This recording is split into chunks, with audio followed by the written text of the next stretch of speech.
Hello, ഈ ഒരു മന്തി റെസ്റ്റോറൻറ്റിൽ നമ്മൾ ഇതിനു മുമ്പ് വന്നിട്ടുണ്ടായിരുന്നു. അന്ന് കഴിച്ചതിൻ്റെ ആ ഫീഡ്ബാക്കിൻ്റെ പുറത്താണ് നമ്മൾ ഇന്നും വന്നിട്ടുണ്ടായിരുന്നത്. ഇവരെ ഈ ഒരു ആംബിയൻസ് എടുത്തു പറയുന്നേ വേണം, നൈസാണ്. അതുപോലെ തന്നെ ഡൈനിങ്ങിൻ്റെ സ്പേസും കണ്ടമാനുണ്ട്. നമ്മളൊരു 7 ആളുള്ളതുകൊണ്ട് തന്നെ അവിടുത്തെ മജ്ലിസ് ആയിരുന്നു സെലക്ട് ചെയ്തത്. അവിടുന്ന് ഒരു കിസയൊക്കെ പറഞ്ഞ് കഴിക്കുമ്പോഴുള്ള സുഖം നമുക്ക് പുറത്തുനിന്ന് കിട്ടൂല. നമ്മളവിടെ ഇരുന്ന് ഒരു 5 മിനിറ്റ് കൊണ്ട് തന്നെ അവിടുത്തെ സാലഡും അതുപോലെ തന്നെ സൂപ്പൊക്കെ നമ്മളെ മുന്നിലേക്ക് എത്തി. പല സ്ഥലത്തും നമ്മൾ മന്തി കഴിച്ചിട്ടുണ്ട്, പക്ഷെ സൂപ്പ് കിട്ടുന്ന മന്തി ഷോപ്പുകൾ വളരെ ചുരുക്കം.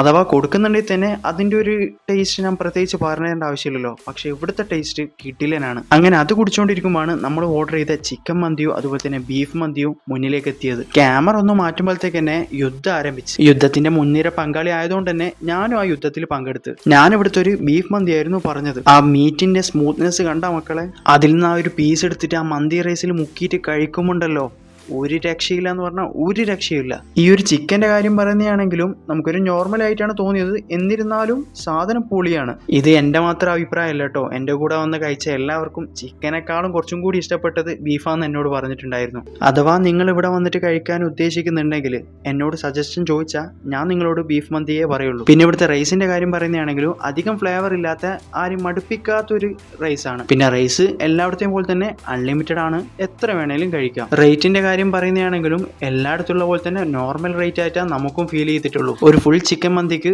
700 രൂപയും അതുപോലെ തന്നെ ബീഫ് മന്തിയാണ് കഴിക്കുന്നതെങ്കിൽ 900 രൂപയാണ് ഇവർ ചാർജ് ചെയ്യുന്നത്. ഇവിടുത്തെ മധുഹൂത്ത് നല്ല ഫേമസ് ആണ്. ബട്ട് നമ്മൾ മന്തി കഴിക്കാൻ വേണ്ടിയിട്ടുള്ള ഒരു മൂഡിലായിരുന്നു പോയത്. അതുകൊണ്ട് മധുഹൂത്ത് ടേസ്റ്റ് ചെയ്യാൻ പറ്റിയിട്ടില്ല. അപ്പൊ ഈ ലൊക്കേഷൻ വരെ നമ്മൾ വടകര എത്തുന്നതിന് മുമ്പുള്ള ഒരു പാർക്കോ ഹോസ്പിറ്റൽ ഇല്ലേ, അതിപ്പം മാറി ബേബി മെമ്മോറിയൽ ഹോസ്പിറ്റലാണ്. അതിന് നേരെ മുമ്പിലുള്ള അൽക്ക മന്തി റെസ്റ്റോറന്റ്. ഇവർക്ക് ഇതുകൂടാണ്ട് നാദാപുരത്ത് ഒരു ഔട്ട്ലെറ്റ് ഉണ്ട്. നിങ്ങൾ എന്തായാലും ഇവിടുന്ന് കഴിച്ചിട്ട് നിങ്ങളുടെ ഫീഡ്ബാക്ക് ഒന്ന് പറയണേ.